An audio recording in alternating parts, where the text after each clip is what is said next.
Hi there, my name is Dr. Catherine Reggio and I am the Vice President of Academic Affairs for Colorado Mountain College. I'm also a parent and I've been a student more times than I probably want to admit. And we're here today to talk a little bit about some of the questions you might be having as parents and students as you think about fall 2020 at Colorado Mountain College. Hello, my name is Shane Larson and I am the Vice President for Student Affairs at Colorado Mountain College. And like Catherine, I've been a student. I am also a parent of a daughter who is starting her college search right now. And the big question around our house, Catherine, is what are classes going to look like at CMC this fall? Well, it's funny you should ask that. No one is asking that question these days. And so we thought we'd provide a bit of an answer here over video. There's a lot of information on our website about the types of courses we have available. That's www.coloradomtn.edu. But Shane, we are offering 3 types of classes. The predominance of our classes, or the most available offering, will be what we call our flex courses. And flex courses are offered in what we call a synchronous format, where there will be a set schedule that you will log on to meet with your instructors over technology like WebEx or Zoom. And so there will be scheduled meetings at scheduled dates and times.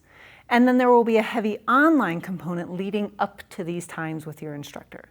And our goal for you in these courses is to feel highly connected and engaged with your instructor, as well as to have a lot of the information that leads up to that time with your instructor online so that you can pace yourself as you prepare to meet with your instructor and your classmates over WebEx or Zoom.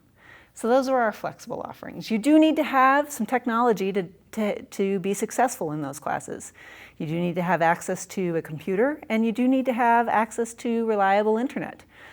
A computer with a camera is also a plus, so that your classmates and your instructor can see you and you can see them, to add to the experience that you'll have over WebEx or Zoom. Our other option that we have, which we've always offered for decades, the college has long offered wholly online courses. And our availability of online courses that are in fact wholly online, not on a set schedule, but you do have to complete the assignments when they are due, will always are available, and they remain as such. And so you can choose from our wholly online courses as well. And then finally, what we've been able to do with offering our wholly online courses and our flex courses is really to focus our campus operations in preparing for you to feel like you are walking into a healthy environment to offer our classes that cannot be taught remotely. If you think about our paramedic classes, our welding classes, automotive, outdoor studies, nursing, so on and so forth, all of the classes that really just are not done at their very best in an online environment, we will teach in person. And they will be taught under socially distanced guidelines, following all ordinances and extra precautions that we would want to take as you enter our campuses. These courses will also have online components, and they all will also require you at some point to have some in-person interaction. So being here, able to access that campus where that course is offered will be important.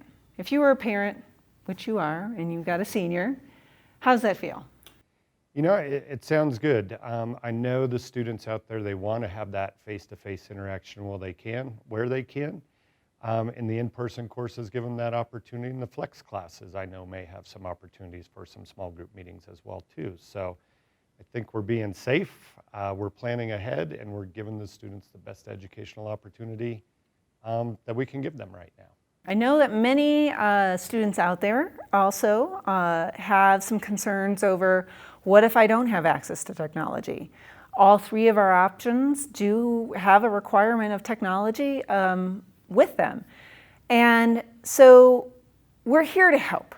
First and foremost, our campuses are open because we are offering those in-person classes.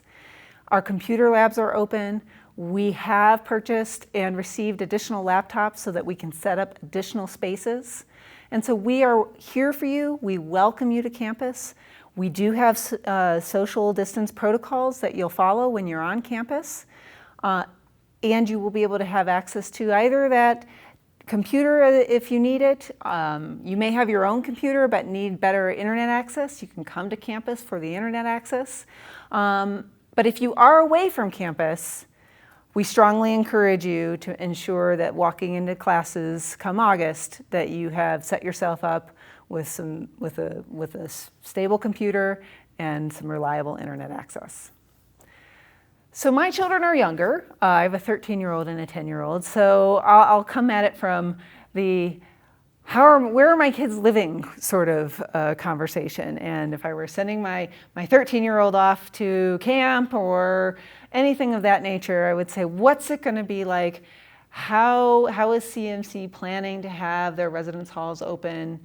What do I need to know as a student? What do I need to know as a parent as I'm maybe packing or considering living in a residence hall this fall?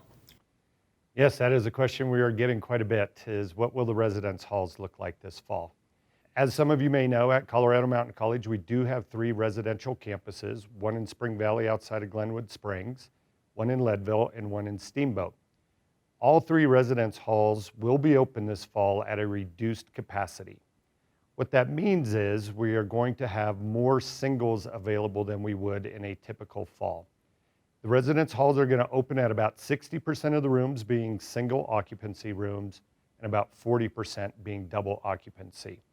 That mixture of singles and doubles will reduce the overall capacity in our residence halls by about 30%. The residence halls are also going to prioritize rooms for those students who are in the in-person courses. So as Catherine had mentioned, students who are in our EMT programs, in our nursing programs, things like our vet tech and photo are also programs that will be in person this fall. And we want to make sure that those students have access to the rooms first. All students who are going to live in the residence halls, it is going to look a little bit different this fall as well. A new student code of conduct, will be signed by all students upon moving into the residence halls. And this is going to include things like students will need to wear a mask in common areas. We will limit the number of students who can be in a room at any given time. Some of the common areas will also have occupancy restrictions of only so many students allowed in the common rooms, in the common kitchens, and so forth. Our dining hall services are also going to look a little bit different, where at the beginning of the fall term, all meals will be grab and go. So you can come in, meals will be packaged, you can grab what you want to eat, grab your beverages, grab your desserts, whatever it is that you want to eat that evening, but then you need to take it and leave the dining halls and eat somewhere else, probably in your room more than likely. As we see the semester progress, if we are able to open our dining halls to more in dining halls eating, we will. And as we can move to different styles of serving meals, we will do that as well as we are permitted to. We will be following all county guidelines, state guidelines, and CDC best practices as well. So there is the possibility that one res hall may look a little bit different from another res hall depending on what's happening in that community. All residence halls are also going to be holding rooms empty for quarantine rooms should we need them. And students will be required to abide by any guidance where we say a student needs to quarantine themselves or isolate themselves for a period of time. We are going to be asking those students to do so. Health and safety is our #1 priority in our residence halls, and so we want to make sure that we open in a way that will keep our students safe and as healthy as we can keep them this fall. So Shane, if I'm a student, and part of why I want to come to a residence hall is to have that on-campus experience and to perhaps be exposed to some activities or to some opportunities that I might not normally get if I'm just kind of going about my life in my house. That's what we do at college is we try to present these new opportunities for exploration and experiences. What are our residence halls thinking about as we think about this new environment and kind of planning for some of those events so that students still can explore and experience new opportunities, but in that healthy, safe manner? Yes, so all 3 residential campuses do have activities coordinators as part of the Res Life staff. And they are hard at work right now trying to think about what do some of those activities look like, because they do obviously have to change just a little bit. Activities they usually do in any normal times are things like intramural sporting type events, sometimes with kind of a fun twist to them, and we think we can still do a lot of those types of things and still maintain a social distance. They do a lot of field trips where they try to get out in town and explore our communities. Those things are probably still going to be available to all of our students, but we just have to think about how do they get to those activities. That may look a little bit different. Do they wear masks on those trips? Things like that. So we still expect to have a pretty vibrant student life and student activities available to our students. Clubs will still be able to run, but students just know they may look a little bit different with where we hold those activities, how we sit around the table. We're not going to have 10 people sitting around one table, but maybe those 10 people are spread out over 3 or 4 tables so that we can maintain the social distancing while we're at those events. So those events are being planned, those activities are being planned to make sure students still get that experience while they are on campus. One thing that is different this year as well too is students can opt out of the live-on requirement. So if they feel more comfortable living in town, students are allowed to do that. But we do want to make sure that they're still connected into the social activities as well. So anybody who wants to opt out, we are asking them to fill out a form to let us know that they're choosing to do that. And that way we can also keep track of the students and make sure they're invited to all those social activities that we have going on as well. Yes, I'll add from the teaching and learning experience part, for those of you who are returning to CMC and for those of you who might be new to CMC, with our collection of 11 campuses over 12,000 square miles, we take great pride in being able to deeply connect with each of one of our students. Our class sizes are traditionally very small, and we look forward to holding many opportunities to experience our learning, whether it's working on a project or being out in the field.